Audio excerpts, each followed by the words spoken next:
Hello, എല്ലാവർക്കും സുഖമല്ല. അപ്പം ഇന്നൊരു 4 മണി പലഹാരമായ പരിപ്പോടെയാണ് ഉണ്ടാക്കണേ.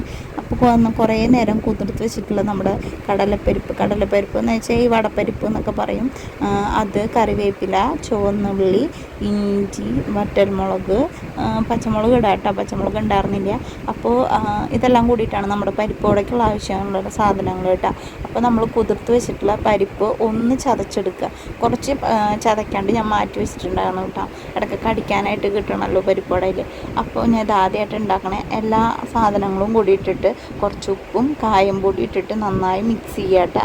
എന്നിട്ട് ചട്ടി വെച്ച് എണ്ണ ചൂടായി വരുമ്പോൾ അതിലേക്ക് ഓരോന്നിട്ടിട്ട് ഒരെണ്ണം ആദ്യം ഉണ്ടാക്കി നോക്കുക. എന്നിട്ട് അതിൽ ഉപ്പ് വല്ലതും കുറവുണ്ടെന്നുണ്ടെങ്കിൽ ഉപ്പൊക്കെ പാകത്തിന് ഇട്ടിട്ട് നമുക്ക് ബാക്കിയുള്ളതൊക്കെ റെഡിയാക്കി എടുക്കാം കേട്ടോ. അപ്പോൾ ഇത് നല്ല ടേസ്റ്റ് ഉണ്ടായിരുന്നു.